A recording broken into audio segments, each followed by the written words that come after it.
any particular incident or any particular type of shaming that you would like to talk about? Yes, I think, Devlina, when we were having this conversation yesterday or last night, we were having this discussion where we were thinking that it is so sad to see that we come from a so-called educated society, right? And still, we go through so much shaming, and there's no one to stop. A stranger will not come ahead and shame you. It is your family, it is your friends who have the right to talk to you like that. They do it. um, as I told you, I'm not very tall, and when I was young, and still now, people do come up to me and say, "You're so pretty, I wish you were taller." And as a child, I started wearing heels at a very young age. My mother, of course, resisted. You're not supposed to wear heels because physically it creates a problem. You have to wear heels when you grow up. But I used to crave for that validation, you know. Just imagine this validation, this craving exists in so many people. It's a different story that after 10 years, I don't need that validation. Because no matter how much you try, people will try to put pressure on you to, fit in. It depends on you if you want to fit in or if you're comfortable in your own skin. So yes, about my nose, I have this typically Bengali, as they say, body nose. And people started telling me that, and initially I used to feel bad. I used to actually tell my mother, if I earn so much of money, I'll go for, like plastic surgery.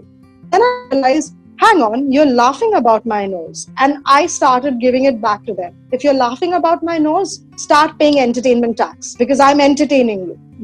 You're enjoying it. And that is when people would take a step back, like they would understand, okay, fine, she's not taking it in the right way. So yes, I have not faced so much shaming, probably where I would not be able to combat it. But as I said before also, that the casual shaming is also very hurtful, because if you don't, fight it, it is difficult for you to create a positive view. Yeah. Right, thank you. Sangeeta, what about you? We'll come back to you. Any particular instance that you can think of? Oh, I can think of quite a few of them. And so basically, before I talk about the incident, I just want to touch upon the fact that body shaming is not just from external sources, it's also internal body shaming. When you hear it so many times, you start shaming yourself. And that's what happened to me, because I was always in school one of the shortest girls. I was always one of the darkest girls. I was also one of the healthiest girls. Okay, so the fattest ones. So there was, shaming from classmates. Then at home, there were mean cousins, rude relatives who would speak a lot of nonsense. And what happened was that I started internalizing it. And I remember I was probably in class 6 or 7. I was good in studies. I was extremely good in curriculum as well as extracurriculum activities. I was a leader, a monitor, a head girl. But when I was in class 6 or 7, I actually thought that I'm going to go to the terrace and I'm going to jump off the terrace. I was so ashamed of myself being so short. So that is the kind of impact a rude comment or a jibe can have on you. And I distinctly remember, even though in class 12 I was the head girl, when I entered college and my first day of college, I was like, oh my God, it's a co-education college and I'm from a girls' school and I'm so short. Are they even going to accept me? And Devalina, I wore heels. I mean, I don't know, my highest pair of heel I wore, I couldn't even walk, but I wore that because I wanted to be accepted. But it was amazing. My college had such a positive effect on me that, of course, that was the only day I wore those heels. But yes, I mean, and it still continues. I mean, I even at this age, if I'm going to a family function, The first thing, I have one or two very extremely rude uncles and aunties who just come and tell me, I mean, they are my uncles and aunties, so they are almost in their late 60s and 70s, but they still come and tell me that, अरे क्या कुछ walk नहीं कर रही हो, इस ये कर लो, वो कर लो, पतली हो जाओगी. I mean, they don't see the body of work that I have behind me. All that they see is my exterior. So I don't care now. I'm like a duck. Do you know what's so special about a duck's feather? Tell us. They are waterproof. That's why, do you know there was a company called Duckback? Yes, of Used course. to make raincoats? Yeah, because duck's back is waterproof. Right. So my back is waterproof. You tell me something, I don't care. That was really amazing, Sangeeta. Thank you for sharing, and that is just so nice. Like, actually, just this aspect that the body of work needs to matter for an individual. How a person looks externally is that person's God given body and God given features, and how the person wants to handle them is that person's choice. I don't know why everyone takes on the role of a health coach, a well wisher, or just grand auntie Susan. Let's call her grand auntie Susan for want of a better word. So this is absolutely true, and like Amrita also pointed out, it may just be very casual shaming, but it does not feel nice. A special occasion loses its charm because somebody has given their two bit of advice. So the point of today's talk is just that, to just stop shaming another, whether it's for something really big or whether it's for something very small or something which is just too casual for you. It's not casual for the person opposite you. It never is, and it never will be. And with that thought in mind, we are actually coming out with a 3-month course on online counseling skills. So if you're more interested in how to be an empathetic person, how to listen better, and generally have good relationships, contact us and we'll definitely teach you the skills of counseling. It works for us in our personal lives, so we hope it's going to work for you in your personal lives too. So do contact us for more details. It begins from the 28th of July. So, Hari. So coming back to you, Sangeeta and Amrita, I have a specific question because both of you are, people who hold jobs. Where, there are men, there are women. Have you ever felt shamed or discriminated in terms of gender? Have you ever, at home or at work? It could be any. We'll start with you, Sangeeta. Yeah. Absolutely. So at home, at my home per se, no, never, because we have an extremely egalitarian home. We don't have gender roles at home at all. In fact, while I'm speaking, my husband's probably in the kitchen cooking. So, it's all sorted between us. But at work, yes, I mean, I have faced it so many times when you want to voice your opinion, you want to speak about a strategy, and you just see that, you have said something, and the same thing, when it is repeated by a male member in your team, it's sort of taken more seriously. So, yes, that exists. That's my take on it. Amrita, can we hear from you, please?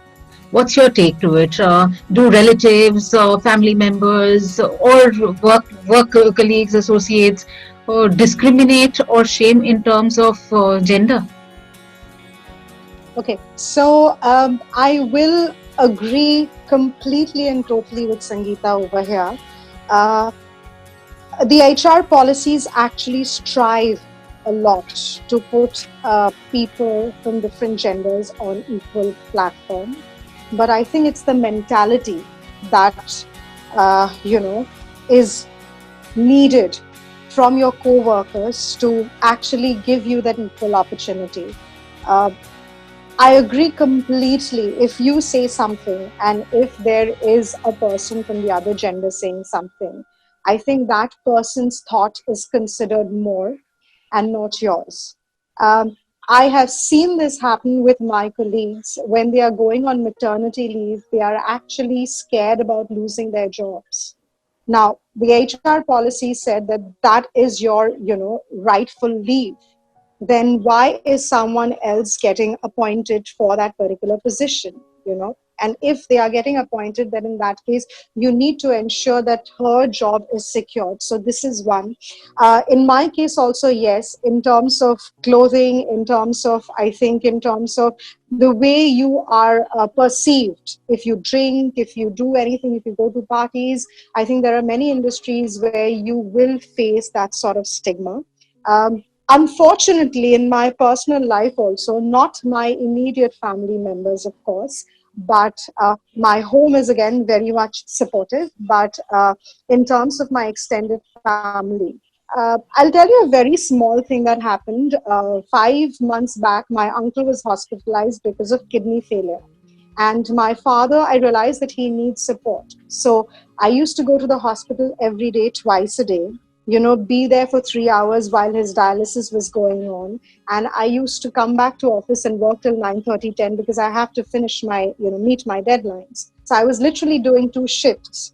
So after everything was over, when he came back home, the relatives came back to see him.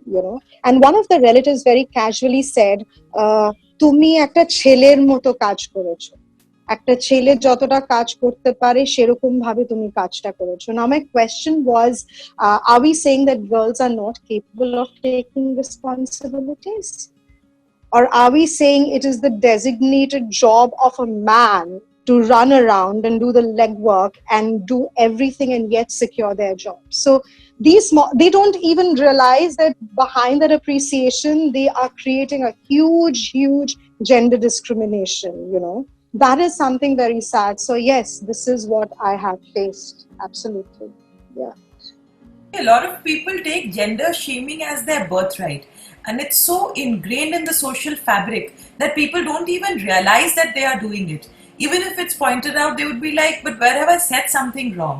And the mindset will only change if every individual changes. It's like a ripple effect, I believe. If I don't discriminate another on the basis of gender, sometimes even as parents or sometimes even as spouses, we discriminate, and we think it's very harmless. Like if you tell your daughter, don't go out so late, because something may happen to you. And if you have a son, like I have children who are in that age bracket, but if in my head, if I discriminate between both, that is where gender shaming starts, in these so-called innocent acts, and then it becomes something very vicious, and it's difficult to control then. I have a question for Sangeeta. Yes. Sangeeta, you said when you were in 6th standard, you felt almost like killing yourself because of all the bad stuff that was coming your way. Can you tell us about from there to this state of positivity? Was there moments of or spurts of growth, or was it over a period of time? How did you work through it? So I think it was over a period of time. Because the influences which shamed me to some extent, because you can't change your family, they continue to shame me even till date, but it was an internal journey. I started reading a lot. I started keeping positive company. I had some amazing friends who were, much taller, more good looking, but they never made me realize of my shortcomings. They would reinforce that, look at your qualities. But the real change came when I went to college. And as I told you, that the first day I walked in with very, very high heels. And I met some people, and they are my friends 30 years down the years. They are still very good friends. They were not tall at all. And they were not girls, they were boys, And I was like, oh my God, So it's okay not to be tall. You can still exert your personality. You can still do good stuff. And I felt just so comfortable in that environment. And then there was no looking back. So yeah, you just have to keep people with good vibes around you and just ignore the rest. Thank you. In fact, I think last day we left the session on that note about keeping positive company. So thank you, Sangeeta. Amrita, I have a question for you. We were talking Yes. last night, and we were talking about your experience about staying with your parents and about your current status. And yeah, so would you share some light on that and how what exactly came your way and how you dealt with it? Right. So, you know, I was married and then I'm separated right now, right? So, after the entire incident happened, I came back and started staying with my parents. Of course, I'm a working individual and I think I'm responsible. So, if you have parents and they are also capable of taking care of themselves, but if you are earning and if you are, participating economically to the family, so it is an internal dynamics that you have, correct? But I realize that people have so many questions, and while they don't ask those questions directly, the indirect hint actually leads into those questions. Oh, you're staying with your parents. It means that you are dependent. All right. You're staying with your parents. It means that you're not contributing to the family. Right. How they started looking at me with sympathy. You know, I'm sorry to hear this. Now, I would go back to them and say, I'm not sorry because it was a conscious decision that I took. Something did not work out. And instead of taking it along in a bitter way, I decided to end it and live my life happily. I'm staying with my parents because I feel that they feel good about it. I do have an opportunity to go outside and work. The day I feel that I want to do it, I will do it, you know. So, yes, at this age, if people see you staying with your parents, they have this thought process that you're not dependent. And because you are a girl, even if you are earning, they think that you're not contributing enough. That is something that is very sad, because when my brother stays outside, but if he ever comes back to Calcutta, he will be staying with my parents only. Probably we'll have a different flat or something, but we will have the same setup where we can meet our parents, all the time. Now, does that mean that he does not contribute? No, no one will point fingers at him. Now, I am not saying that men are not shamed. Definitely they are. But there are certain preconceived notions that I have faced in my journey from the time I have, separated till this point in time. So it's very sad because, you start fighting those stereotypes and it's tiring at the end of it. That's what I feel. Yeah.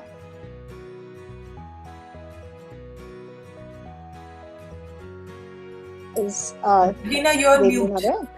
Sorry. Yes. Yeah, am I audible now? Yes, you Yes, absolutely. Yeah, okay.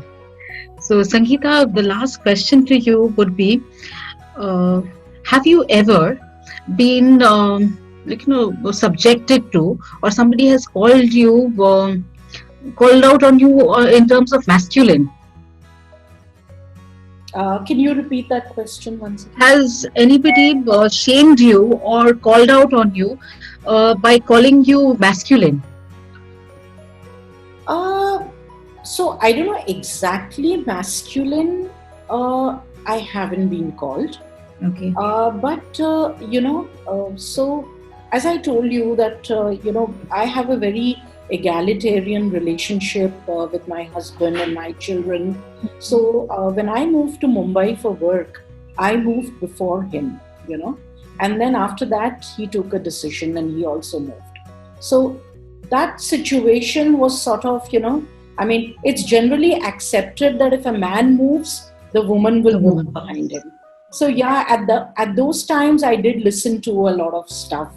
But the duck's back that I told you. Yeah, absolutely.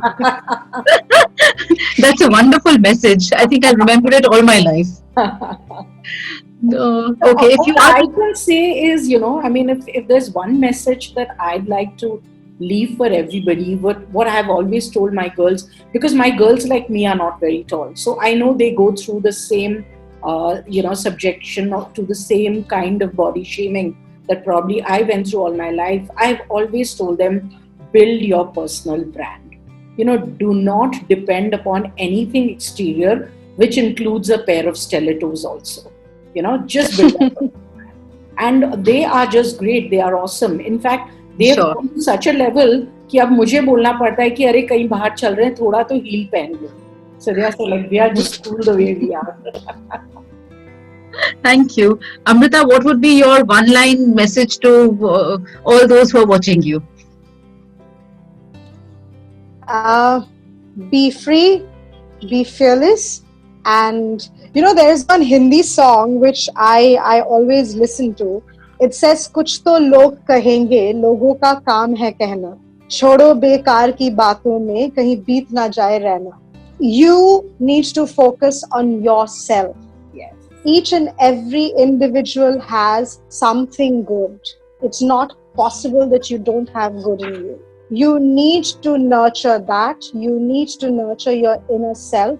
It does not matter how you look. Even if you look ugly, it should be in front for you. No one else should have the right to say you're looking bad or good. You should stand in front of the mirror and say, you know what, I'm looking amazing. It does not matter what other people say. The moment you wear that attitude, no one will have the right also to come up to you and say something different. That is what I feel. And that is what I will tell people who go through body shaming, every day, or gender shaming. Yeah. Thank you. Thank you so much. So we started with this big question of the day. Do we try too hard to fit in or not? But after hearing them, I think the unanimous decision would be just be yourself. Just be yourself, and the world will adjust. Absolutely. So, before we leave, like every day, I have two quick tips for all of us to go from this place of body shaming to body positivity. And today's tip number 1 is, when you speak slowly and speak decisively. And tip number 2 is, think of something you are good at. Something that you are very good at. Something you are an expert in. Now write it down. And once you've written that down, yes, absolutely, something you're good at, something you're very good at, and something you feel you're an expert of. Write it down and read it, study it every day. This is the tip of the day. Over to you, Pragati. Thank you, everyone. This has really been nice. You've been very candid and shared your personal stories so fearlessly. And I'm sure everybody out there who's watching you has learned something. What I have really learned today, much as we read, and I feel we are all perpetual learners, Why we also get shamed is sometimes we stand on very rickety ground. Like, knowledge is something which flows like a stream. So the day you stop growing, that's the day someone can shame you on your looks, on your age, on anything that is happening with you, or the state of your relationship or your financial status. But if you keep growing, then it's nothing. Whatever people are saying, it's just going to flow off you. So one thing what really is important is how strong are your own convictions in yourself. Once that comes in, with the 2 tips that Devina has just said and the personal stories that both the women have shared with us, you will see you become stoic. And then people shame, they don't shame, you're frankly going to be indifferent to it. So thank you for joining us today, and we will meet you again at 8 p.m. tomorrow. If you want to join us or have some comments or a particular topic that you want us to address, please list it out in the comment section and we'll definitely address it. Bye-bye. Good night. Bye. Stay safe. Bye-bye. Thank you. Bye. Bye.